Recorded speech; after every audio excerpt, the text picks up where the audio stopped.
Hello guys, welcome back to my channel. तो मेरा आज का वीडियो है भानगढ़ फोर्ट के बारे में। तो आज मैं आप सबको भानगढ़ फोर्ट के बारे में बताने वाली हूँ। तो भानगढ़ फोर्ट राजस्थान के अलवर डिस्ट्रिक्ट में है और उसे 1583 में आमेर के राजा भगवत दास जी ने बनाया था।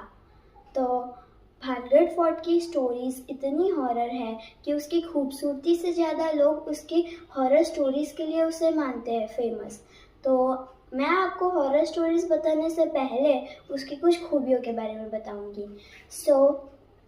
भानगढ़ फोर्ट 4 दीवारों से घिरा हुआ है और अगर आप भानगढ़ फोर्ट में जाना चाहते हैं तो आप रेनी सीज़न में जाइएगा, क्योंकि रेनी सीज़न उसके लिए बेस्ट रहेगी, क्योंकि पूरा भानगढ़ फोर्ट चारों दिशाओं से पहाड़ी इलाके से घिरा हुआ है। तो वहाँ पे आपको बहुत ज़्यादा ग्रीनरी देखने को मिल जाएगी, तो ये आपके लिए बेस्ट रहेगा। तो और मैं आपको एक बात बताना तो भूल ही गई, और वो बात है, अगर आपको भानगढ़ फोर्ट में जाना है तो आपको सनराइज से पहले और सनसेट के बाद जाना मना है, क्योंकि अभी भी लोग मानते हैं कि भानगढ़ फोर्ट में घोस्ट है। तो अब मैं आपको भानगढ़ फोर्ट की स्टोरीज बताने वाली हूँ। उसमें 2 स्टोरीज हैं। उसकी एक स्टोरी का नाम है जिसे शायद लोग मेन स्टोरी भी मान सकते हैं। तो फर्स्ट स्टोरी मैं बताऊँगी, जिसमें जहाँ पे के राजा की बेटी रत्नावती, वो भानगढ़ की प्रिंसेस थी। वो इतनी सुंदर थी कि वहाँ पे एक ब्लैक मैजिशियन था जिसका नाम था सिंधय। सिंधय को वो राजकुमारी बहुत अच्छी लगी। तो एक दिन रत्नावती की दासी उनके लिए मालिश का तेल लेने बाजार गई। तो वहाँ पे उस सिंधय ने उसमें वशीकरण कर दिया उस ऑयल में। तो वो गलती से राजकुमारी से वो एक चट्टान के टुकड़े पे गिर गया तेल। तो वो चट्टान का टुकड़ा सिंधय के ओर चला गया और सिंधय मरते दम तक बोला कि अब ये पूरा भानगढ़ फोर्ट तबाह हो जाएगा और सिर्फ राजकुमारी और उस सिंधय की आत्मा वहाँ पे भटकती रहेगी। तो ये है हमारी पहली कहानी वाली हो, जिसमें वहाँ पे भानगढ़ में एक बालूनाथ जी नाम के एक साधु रहते थे।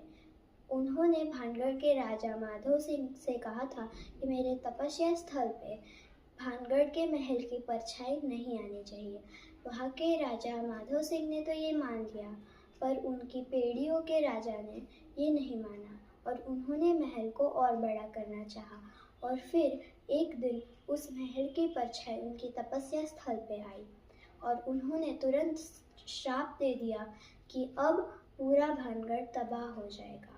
और अभी भी भानगढ़ में अगर आप भानगढ़ जाओ तो आपको वहाँ बालूनाथ जी की समाधि दिखेगी, तो ज़रूर देखना, ये काफ़ी इंटरेस्टिंग होगा। तो अब हम वीडियो के एंड पे आएंगे। तो जाते जाते मैं आपको 1-2 फैक्ट्स भी बताते जाती हूँ भानगढ़ के बारे में। तो पहला फैक्ट ये है, अगर आप भानगढ़ में जाओगे तो वहाँ पे आपको भानगढ़ का बाज़ार देखने मिलेगा, जिसकी आप जैसे ही देखोगे आपको उसकी कोई भी दुकान या फिर वहाँ का कोई भी घर होगा उसकी छत नहीं होगी और वो आधा कटा हुआ दिखेगा और वहाँ के एक भी मंदिर में भगवान की मूर्ति तक नहीं है।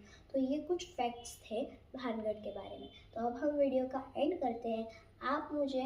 आपको अगर वीडियो अच्छा लगा हो तो मेरे चैनल को लाइक शेयर एंड सब्सक्राइब करना। Thank you for watching. Bye.